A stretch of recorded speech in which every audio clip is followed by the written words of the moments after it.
James Mayo is a former world champion in the Etchells, but James, I have a sneaking suspicion the 2016 Australian title was absolutely worth the plane flight across the dateline to get here. Yeah, I mean, look, absolutely. I think when I was got rung, I'd done a couple of regattas with Steve Jarvin and GT. The last couple, probably the last sort of 18 months, and that was I'd been out of the class for sort of, I don't know, probably 10 years. And when I had the opportunity, we did well in those regattas, and then I was asked by Richie and Coco to do a regatta with them down in Geelong, where we had a good result, and then I really enjoyed sailing with both those guys.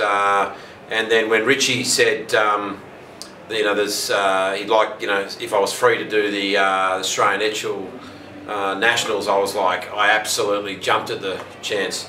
I actually had my holiday booked in Aspen with my girlfriend, and I put all that on hold, and just decided that, you know, I loved his demeanour, and I knew that I could complement him with his ability in his tactics, because he's enormously strong with the mechanics of the boat and how to make it go fast, and his tactics, and then I was also having had that time to sail with GT in 3 regattas. I knew he was, you know, one of the best helmsmen I'd ever sailed with, and I knew that I was probably going to be a really good fit for them, just to sort of slot in the middle and do my thing, and let those 2 guys really focus on what they're good at, and then know what I'm good at, and then try and also just really probably give them the confidence when things are going well, that they're doing a great job, because I think that's you know, very much half the battle, is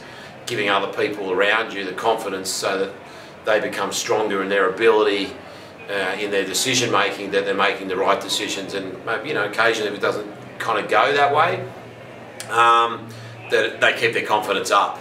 But sure. I've got to say, this week there was, you know, we didn't put too many feet wrong. No, I think that was evident, and so you've also, you know, raced in varying conditions, and you've had good result after good result, and managed to have that consistency, the all-important consistency, and of course win the final race to really cap it off. So a great regatta for you, and delighted, and thank you so much for coming through and saying g'day. Yeah, I think I'd finish off. It was a pretty tough week, actually. I mean, the weigh-in, you know, we'd sort of, Richie was on holidays and GT was doing his thing and I was overseas, and we kind of didn't really put that we're going to be 4 or 5 kilos over. And I think that was a pretty big thing in the first, to arrive from overseas and know that you got to go and kind of dump a whole lot of kilos. It really took us out, took a lot out of me personally, and I'm sure the other guys.